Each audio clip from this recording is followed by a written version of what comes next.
Or would you simply walk in that new identity, relaxed, confident, expectant? Manifestation is not the reward for effort. It is the result of alignment. When you align your thoughts, feelings, and assumptions with the version of you that already has what you desire, the path unfolds without strain. You are not forcing doors to open. You are walking through doors that are already yours. Effort says, I must change the outer world to feel better inside. Allowing says, I change my inner world and the outer must follow. This is not laziness. It is wisdom. When you stop trying and start assuming, a deep shift occurs within you. You stop treating your desire as something distant, something out there to be hunted down. You begin to live in the present moment as if your desire were already complete. And from that state, life begins to reflect your inner change. The one who rests in faith does not panic when evidence seems contrary. They do not look for proof in the outer world. They already have it in the inner world of their imagination. That inner proof is all that matters. The outer will catch up. It always does. You may be tempted to hustle, to push, to go back to the old ways of forcing things into place. But pause. Ask yourself, am I doing this because I believe it's already mine, or because I'm still trying to get it? That simple question will reveal whether you're aligned or resisting. Assuming and allowing is not about being careless, it is about being conscious. You are no longer asleep in fear, reacting to everything outside of you. You are awake to the truth that your world mirrors your inner state. You are no longer at war with your circumstances. You are above them, shaping them through unseen currents of imagination and feeling. Let go of effort. Let go of resistance. Enter the state of the wish fulfilled and dwell there in peace. The impossible becomes natural when you stop trying and start knowing. What you assume and allow, you will inevitably experience, because it was yours all along. The impossible is only the unfamiliar. That which seems unreachable, unattainable, or too extraordinary to believe is not truly out of your grasp. It is simply not yet known to your inner world. What you call impossible has not been felt, not been accepted, not been assumed as part of your identity. And until you accept it within, it cannot appear without. Every breakthrough that has ever occurred in this world, every invention, every moment of triumph, every transformation was once considered impossible, yet it came to pass. Not by accident, but because someone dared to accept it as real before the world could see it. They imagined it, believed in it, and lived in the end of it long before others could understand it. You may look at your life and see limits.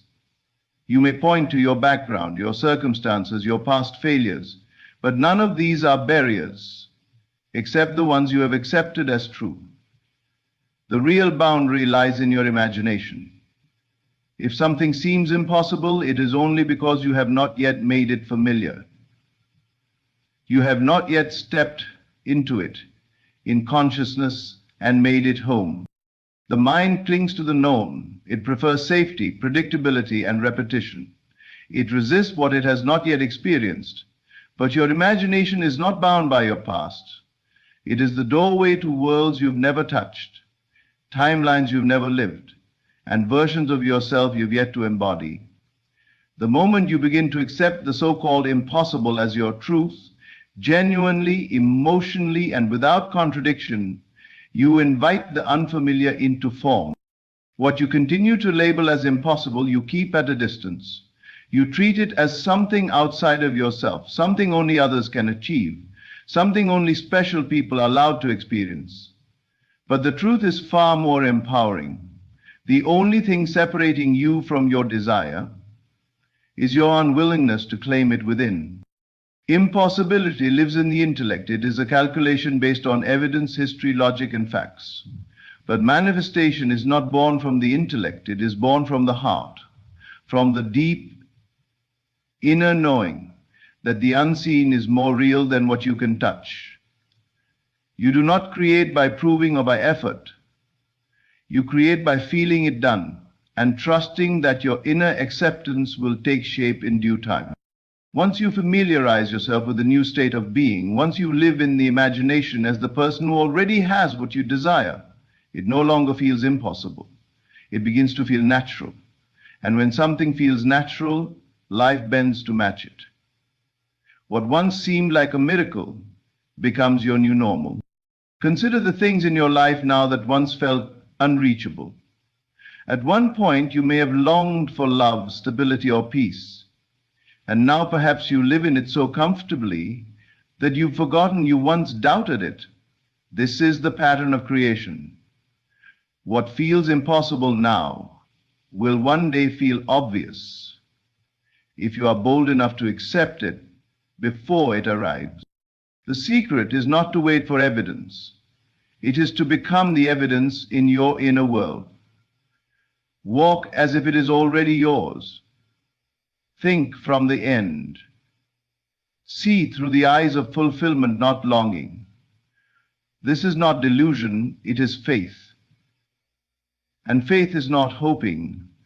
Faith is knowing. Do not fear the unfamiliar. Do not be intimidated by the vastness of your desires. They are not too big for you.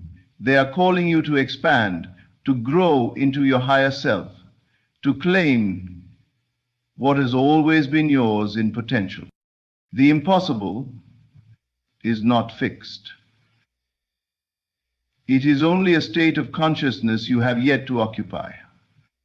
The moment you decide to accept it, embody it, and live from it, everything changes.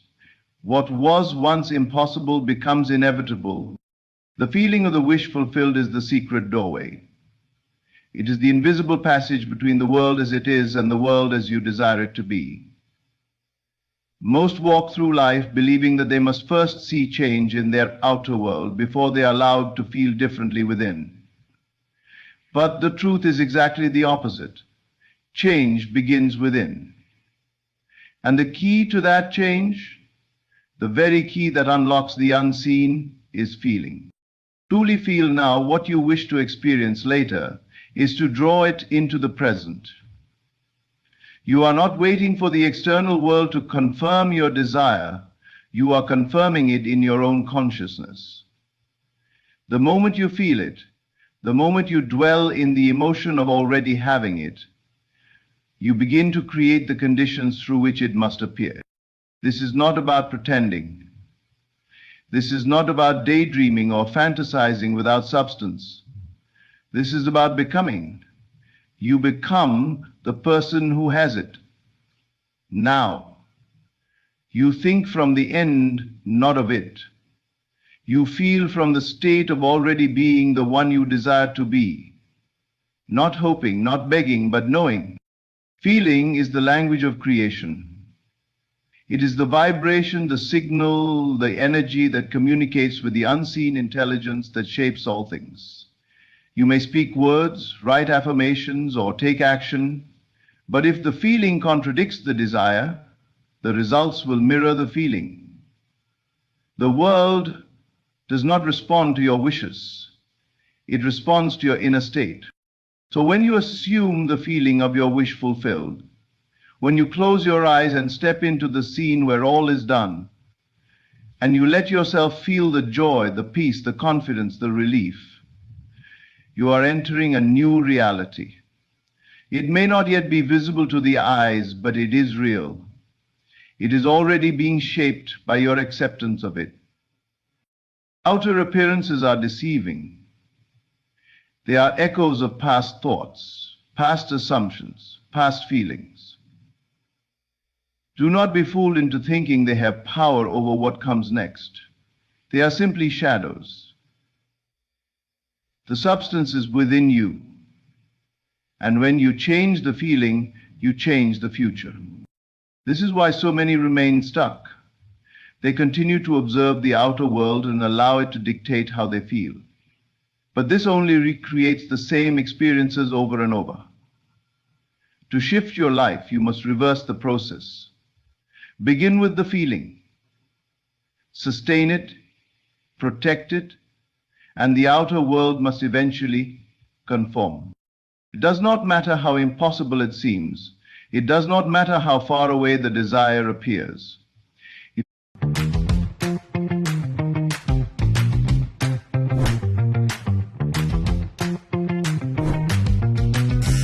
you can feel it, you can manifest it. If you can dwell in it, live from it, even for a few moments each day, you are watering the seed of your new reality. And just as the seed grows in silence beneath the soil, your desire takes root in the unseen and moves toward visibility. You're not waiting on time, you're not waiting on others. You are only waiting for your own inner acceptance. The moment you accept it emotionally, the door opens. This is the secret doorway. It does not open through force or pleading, it opens through alignment, through the feeling of already being there. And when you walk through that door in consciousness, you don't need to worry about the how. The bridge of incidents will form. The people, the circumstances, the ideas will come. They are drawn to you not by chance, but by resonance. Your feeling is the magnet, and reality bends to meet it. So feel now, smile now, breathe now, as the person who already has it. Your feeling is the act of creation. Let the world catch up. It always does. It catches them up. Relaxation is the atmosphere of creation. It is in stillness, not stress. The act of creation. Let the world catch up. It always does. It catches them up. Relaxation is the atmosphere of creation. The act of creation. Let the world catch up. It always does. It catches them up. Relaxation is the atmosphere of creation. It is in stillness, not strain, that your deepest desires take root and begin to unfold. Most have been conditioned to believe that only effort brings results, that without struggle nothing of value can emerge. But creation does not arise from tension. It does not spring forth from anxiety or panic. True creation flows from a place of deep inner ease, where the mind is quiet, the heart is open, and the soul is in harmony with the unseen. In relaxation, you let go of control. You stop trying to force outcomes and instead allow yourself to be guided by a higher rhythm. This is not passivity. It is receptivity. You become a clear vessel through which the infinite expresses itself. When you are tense, hurried, or restless, your energy is scattered. You are cut off from the very source that brings your desire into being. But when you enter stillness, you return to your natural power. You align with the creative current that is always flowing beneath the noise of the world. The seed of desire does not grow in hardened soil. It must be planted in the soft, fertile ground of calm acceptance. This is why inner peace is not a luxury. It is the foundation of manifestation. When you relax, you are signaling that you trust. You are showing that you believe in the unseen, that you know your desire is already working its way to you.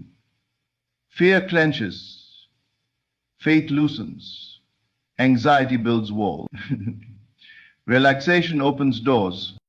Do not mistake this for indifference. To be relaxed is not to be disinterested. It is to be so sure of the outcome that you no longer need to push. You no longer need to strive or convince or beg. You allow, you receive, you rest in the knowing that what is yours cannot be lost, and what you have imagined has already begun its journey to you. This state of quiet expectancy is where miracles occur, not in noise, not in desperation, but in silence. In those moments when you detach from the chaos of the external and sink into the stillness within, you are aligning with your true creative power. Your subconscious mind, which governs your reality, is most impressionable in states of calm.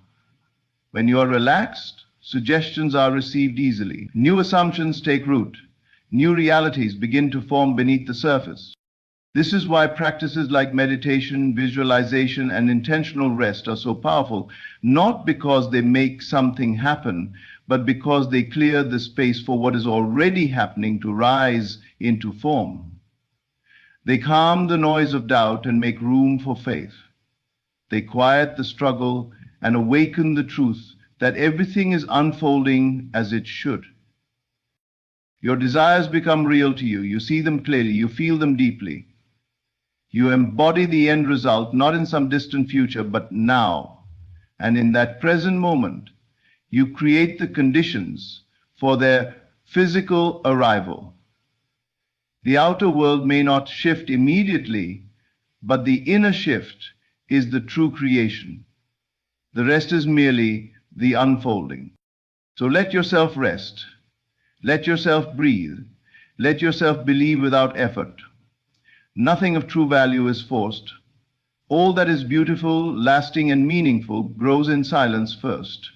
The oak tree begins as a silent seed. The dawn breaks without noise. So too does your desire. Trust the stillness. In it, everything is working for you. In relaxation, you are not doing nothing.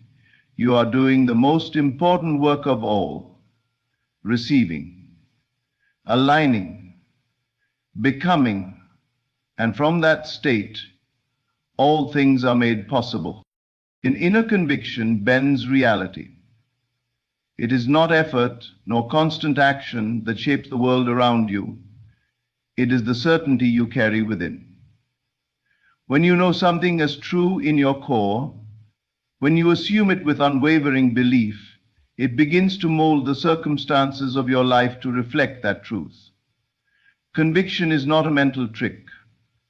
It is the quiet, immovable knowing that what you desire is already yours, and it is from that place of inner assurance that the outer world yields. You do not chase what is yours. Chasing implies lack. It suggests that what you desire is separate from you, far away, out of reach. But what if you stopped chasing and started assuming? What if you accepted, in the deepest part of yourself, that what you long for is already done, already created, already moving toward you? That is the posture of power. Not desperation, but calm expectation. Not hoping. The world responds not to your words, not to your effort, but to the state you occupy within. If you see yourself as one who already has it, already is it, already lives it, the world bends to meet you there. It has no choice. It is a mirror reflecting your dominant inner state. This is why you must stop looking outside for confirmation. You are not waiting for the world to tell you it's done. The world is waiting for you to declare it so. When you assume it is done, you stop questioning. This is why you must stop looking outside for confirmation. You are not waiting for the world to tell you it's done. The world is waiting for you to declare it so. This is why you must stop looking outside for confirmation. You are not waiting for the world to tell you it's done. The world is waiting for you to declare it so. When you assume it is done, you stop questioning. You stop wondering when or how. You drop the worry, the anxiety, the need to see immediate evidence. You move through your day with the inner poise of someone who already knows. You carry yourself differently. You think differently. You speak differently, not out of arrogance, but out of alignment. Conviction is not loud. It is not boastful. It is quiet and certain. It is the energy of a person who has placed their order and no longer checks the kitchen to see if it's being made. They trust the process. They trust the power within. They understand that reality is not a fixed structure, but a fluid expression of consciousness. And they trust the power within. They understand that reality is not a fixed structure, but a fluid expression of consciousness. And they are the one directing it. You have done this before, even if unconsciously. You have believed something so deeply that it became real. Perhaps it was fear. Perhaps it was doubt. and life reflected that belief perfectly. But when you reverse the current, when you replace fear with faith, doubt with certainty, everything begins to shift. Not because the world is changing you, but because you are changing the world through your assumption. This is why inner work is the only true work. Outer action can be helpful, but without inner conviction it is hollow. You can strive endlessly and achieve little, or you can assume quietly, confidently, and watch as life rearranges itself to honor your belief. You do not need to manipulate, persuade, or struggle. You only need to live as though it is already so. So, stop seeking, stop reaching, start remembering. Start embodying. Ask yourself, what would I think, feel, and do if I already had it? And begin to think, feel, and do that now, not later, not when something changes. Now, because that is the moment of power. That is the creative point from which everything flows. Reality is more malleable than you've been told. It bends not to force, but to faith. Not to worry, but to assumption. And the one who walks in the conviction that all is done, that all is well, will see a world that reflects exactly that. Let your inner world lead. The rest will follow. And so, let this truth settle deeply within you. You are not here to chase, to struggle, or to prove. You are here to assume, to feel, to relax, and to know. Reality is a world that reflects exactly that. Let your inner world lead. The rest will follow. And so, let this truth settle deeply within you. You are not here to chase, to struggle, or to prove. You are here to assume, to feel, to relax, and to know. Reality is shaped not by noise, but by stillness, not by force, but by faith. The impossible becomes inevitable when you embrace it in your imagination and accept it in your heart. There is no need to try harder, only to trust deeper. What you feel as done becomes done. Live from the end. Walk in the assumption. Rest in the knowing. Everything you seek is already seeking you. All things are unfolding through the power of your inner conviction. Deeper. What you feel as done becomes done. Live from the end. Walk in the assumption. Rest in the knowing. Everything you seek is already seeking you. All things are unfolding through the power of your inner conviction. Thank you for walking this path of remembrance. Thank you for choosing faith over fear, imagination over limitation, and stillness over struggle. Now go, not to do more, but to be more. Imagination over limitation, and stillness over struggle. Now go, not to do more, but to be more. To embody your wish fulfilled and watch as your world transforms accordingly. I used to be frugal when it comes to transportation. I'd only ever take public transport no matter if it's pouring rain or if I need to change buses 3 times or if I spend the entire time fretting about being late.